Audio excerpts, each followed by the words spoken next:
America president చెప్పేది ఒకటి చేసేది ఒకటి అని మరోసారి రుజువైంది. ఇరాన్కు 2 వారాల గడువు ఇచ్చి అణ్వాయుధాల గురించి ఏదో ఒక నిర్ణయానికి రావాలని కోరారు.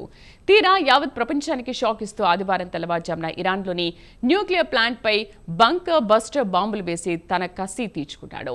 ఇక ఇరాన్ మాత్రం అమెరికా అంతు చూస్తారని రంకెలు వేస్తోంది. ట్రంప్తో పాటు నెతన్యాహు అసలు ఉద్దేశ్యం ఇరాన్లో ప్రభుత్వం మార్చాలని, ఖమేనీని అధికారం నుంచి పక్కకు జరిపి పౌర ప్రభుత్వాన్ని ఏర్పాటు చేయాలనేది అసలు ప్లాన్. అయితే అమెరికా డిఫెన్స్ సెక్రటరీ హెక్సెత్ మాత్రం ఇరాన్లో ప్రభుత్వం మార్చే ఆలోచన లేదని స్పష్టం చేసింది. ఇరాన్పై బాంబు దాడులను ఇటు రష్యా అటు చైనా ఖండించాయి. ఇక ప్రపంచ నాయకులంతా చర్చల ద్వారా సమస్యను పరిష్కరించుకోవాలని కోరుతున్నారు. మరోపక్క తీవ్ర ఉద్రిక్తతల మధ్య చమురు ధరలు పెరిగే అవకాశాలున్నాయి. దీంతో ప్రపంచవ్యాప్తంగా ద్రవ్యోల్బణంతో సామాన్యుడు సతమతమవడం ఖాయం.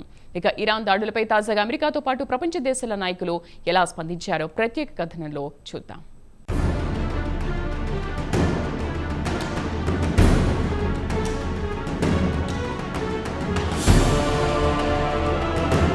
ట్రంప్ అనుకున్నంత పని చేశాడు. ఇరాన్పై భయంకరమైన బంకర్ బస్టర్ బాంబులతో దాడులు చేసి 3 అణ్వాయుధాలను ప్లాంట్లను ధ్వంసం చేశాడు. అటు తర్వాత ఆదివారం నాడు ట్రంప్ అడ్మినిస్ట్రేషన్ పలు వివాదాస్పదమైన మెసేజ్లను విడుదల చేసింది. ఇరాన్పై దాడుల తర్వాత ఇరాన్తో చర్చలు మొదలు పెడతామని ప్రకటించింది. ఆ తర్వాత ట్రంప్ ఇరాన్లో ప్రభుత్వాన్ని మార్చాలని ప్రకటించారు. ఈ 2 పరస్పర విరుద్ధమైన ప్రకటనలే.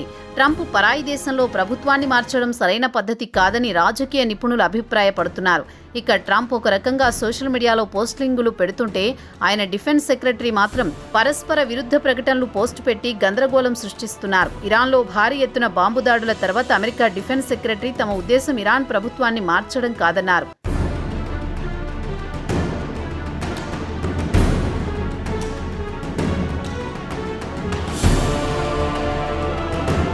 ఇక ట్రంప్ అడ్మినిస్ట్రేషన్ పద్ధతి ఎలా ఉందంటే ఇరాన్ను బెదిరించే స్థాయికి దిగింది. ఒకవైపు సంప్రదింపులు మొదలు పెడతామని ఒకరు అంటే, మరోవైపు అమెరికా ప్రెసిడెంట్ మాత్రం రెచ్చగొట్టే కామెంట్లు చేసి ఇజ్రాయెల్ ఇరాన్ యుద్ధాన్ని మరికొంతకాలం కొనసాగించాలని చూస్తున్నాడు. అమెరికా వైస్ ప్రెసిడెంట్ నుంచి పెంటగాన్ చీఫ్ టాప్ మిలిటరీ సలహాదారు అంతా కలిసి ఇరాన్ మిలిటరీ పని అయిపోయింది, ఇక బలవంతంగా అయినా వారు చర్చలకు దిగిరావాల్సిందే అని ఆదివారం నాడు మధ్యాహ్నం పలు ప్రకటనలు విడుదల చేశారు. అయితే అమెరికా ఇరాన్ను తక్కువ అంచనా వేస్తోంది. టెహ్రాన్ కూడా ఎక్కడా తగ్గకుండా ఇజ్రాయెల్ పెద్ద ఎత్తున క్షిపణులతో దాడులు చేసింది. ఆదివారం నాడు టెల్ అవీవ్లో భారీ విధ్వంసాన్ని సృష్టించింది. వరదలా వస్తోన్న క్షిపణులను అడ్డుకోవడంతో ఇజ్రాయెల్కు చెందిన ఐరన్ డూమ్తో పాటు ఎయిర్ డిఫెన్స్ సిస్టమ్ ఘోరంగా విఫలమైంది. ఇక ఇరాన్ మిడిల్ ఈస్ట్లో యుద్ధాన్ని మరింత తీవ్రతరం చేయాలనుకుంటోంది.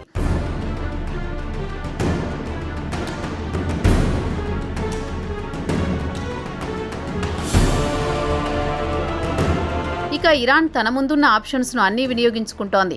యావత్ ప్రపంచానికి చమురు సరఫరా అయ్యే స్ట్రైట్ ఆఫ్ హార్ముజ్ను రూట్ను బ్లాక్ చేయాలని నిర్ణయించింది. ఇరాన్ అమెరికాతో చర్చలు జరిపే ప్రసక్తే లేదని తేల్చి చెప్పింది. ఇక ట్రంప్కు ఆదివారం నాడు స్వదేశంలోనే భారీ ఎత్తున నిరసన సెగ తగిలింది. పెద్ద ఎత్తున విమర్శలకు గురి కావాల్సి వచ్చింది. కాగా ఇరాన్పై దాడులను అమెరికన్ కాంగ్రెస్ తీవ్రస్థాయిలో విమర్శలు గుప్పించింది. దీంతో ట్రంప్ శనివారం రాత్రి ఆదివారం కూడా థామస్ మెస్పీపై తీవ్రస్థాయిలో ధ్వజమెత్తారు. కాంగ్రెస్ అనుమతి లేకుండా ఇరాన్పై ఎలా దాడులు చేశారని సభ్యులు ట్రంప్పై మండిపడుతున్నారు. ఇరాన్పై దాడులను ట్రంప్ తన సోషల్ మీడియా పోస్టు పెట్టారు. ఇరాన్ నుంచి ఎలాంటి ప్రతిఘటన లేకుండా బాంబులు కురిపించి ఇరాన్ అణు ప్లాంట్లను నేలమట్టం చేశామని ట్రంప్ గొప్పలు చెప్పుకొచ్చారు. ఈ ఆపరేషన్ను ఆపరేషన్ మిడ్ నైట్ హమర్ అని పేరు పెట్టింది ట్రంప్ అడ్మినిస్ట్రేషన్. ఇరాన్లోని ఫోర్డో, నాటాంజ్, ఇష్ఫాన్ 3 అణు ప్లాంట్లను ధ్వంసం చేశామని చెప్పారు.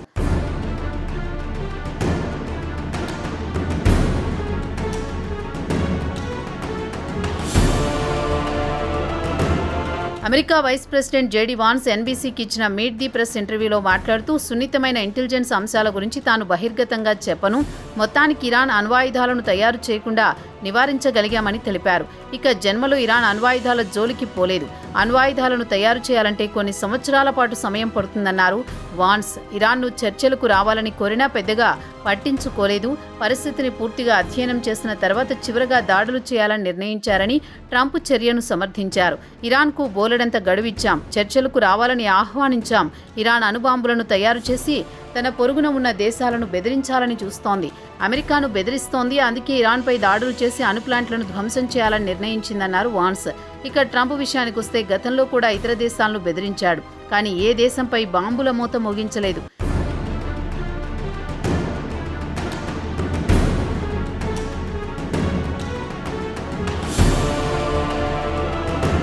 ఇక ఇరాన్పై అమెరికా దాడులు చేసిన వెంటనే యావత్ ప్రపంచం షాక్కి గురైంది. దీంతో మిడిల్ ఈస్ట్ను అమెరికా రావణ కాష్టంలా మార్చే అవకాశాలు కనిపిస్తున్నాయని కామెంట్లు వినిపించాయి. ఇక ఇజ్రాయెల్ ఇరాన్ మధ్య యుద్ధం మరింత ముదిరే పరిస్థితి కనిపిస్తోంది. ఈ యుద్ధానికి ట్రంప్ అగ్నికి ఆజ్యం పోసినట్లయింది. అమెరికా అధికారులు మాత్రం తమ చర్యను సమర్థించుకుంటున్నారు. తాము న్యూక్లియర్ సైట్స్ను మాత్రమే ధ్వంసం చేశాం, పౌరులకు ఎలాంటి అసౌకర్యానికి గురి చేయలేదని పేర్కొంది. అయితే ఇరాన్ మాత్రం అంతర్జాతీయ చట్టాలతో పాటు ఇరాన్ సార్వభౌమత్వంపై దాడి చేస్తుందని మండిపడింది. ఇక ఇరాన్ విదేశాంగ మంత్రి అబ్బాస్ ఆర్గాచి మాత్రం టెహ్రాన్పై దాడులకు పూర్తి బాధ్యత వాషింగ్టన్ తీసుకోవాల్సిందే అన్నారు. ఇదిలా ఉండగా ఆయన టర్కీలో మీడియాతో మాట్లాడుతూ అమెరికా అతిపెద్ద రెడ్ లైన్ దాటిపోయిందన్నారు. ఇక అమెరికాతో దౌత్యపరంగా రాయబారాలు జరపడానికి కూడా ఆస్కారం లేకుండా పోయిందన్నారు ఇరాన్ విదేశాంగ మంత్రి.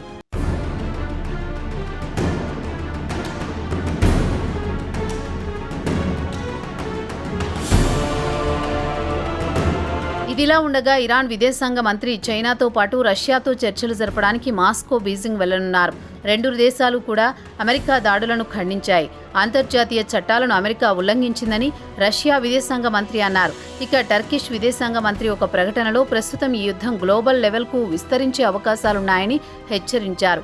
ఇదిలా ఉండగా బ్రిటిష్ ప్రధాని Keir Starmer Italy, Canada, Germany, ఫ్రాన్స్లు మాత్రం వెంటనే ఇరాన్తో సంప్రదింపులు మొదలుపెట్టాలని కోరారు.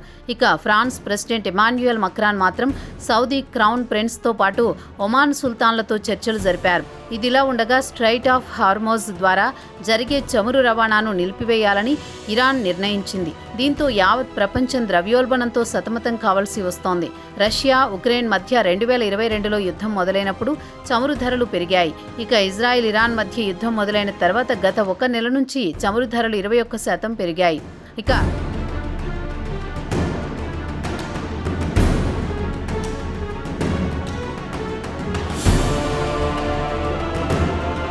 అమెరికా ప్రెసిడెంట్ ఇరాన్ను అణ్వాయుధాల తయారీని నిలిపివేయాలని 60 రోజులు గడువిచ్చారు.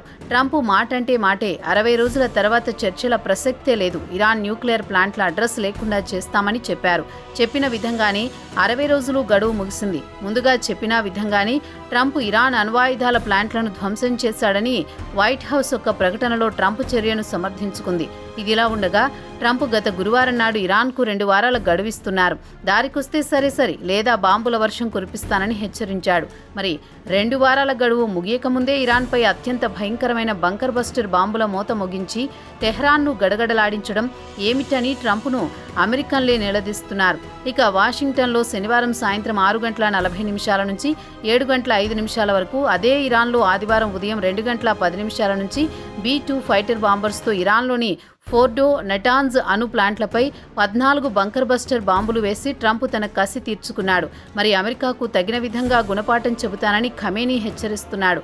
2001 సెప్టెంబర్ 11లో అమెరికా ట్విన్ టవర్స్ను కూల్చివేసిన ఒసామా బిన్ లాడెన్ గురించి యావత్ ప్రపంచానికి తెలిసిందే.